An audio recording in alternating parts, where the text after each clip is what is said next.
How much money do you need to live the life of your dreams? Hi, everybody. I'm Allison Williams here, your law firm mentor. Law Firm Mentor is a business coaching service for solo and small law firm attorneys. We help you to grow your revenues, crush chaos in business, and make more money. And speaking of money, money is a touchy subject for a lot of people, and a lot of people don't like to think about money, so they do something that I used to do a long time ago, which is they live in the ish. So what I mean by ish is if I were to ask you today, how much money does your car cost you every month? You would say it's 500-ish. Or how much is your mortgage? You would say it's 3,000-ish. Or what do you spend every month on your clothing? You might say it's 100-ish or 1,000-ish, depends on what kind of mood I'm in. And that's perfectly fine if the amount of money you have greatly exceeds the amount of money that you need. But even when you have more than enough, there is something inherently not successful and very problematic about living in the ish and not actually knowing exactly what it costs for you to live your life.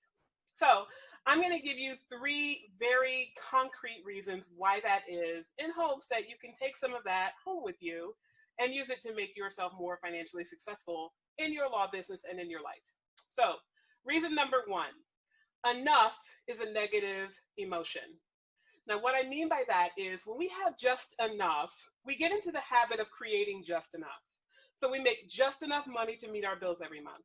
We have just enough money to do everything that we're required to do. So that when something comes up that we want to do that isn't in the enough category, we either have to rob Peter to pay Paul, or we have to immediately go into some form of retraction in other areas of our life in order to afford that extra thing. Versus if you always get into the habit of having more than enough, there would be enough for that extra thing to come in addition to what you already have. The second thing that you want to think about is that it is very hard, as a general rule, for you to get someplace unless you define where that is. So I want you to think about this. If you're in New York and we're traveling to California, you know a lot of information. You know the distance between those 2 locations.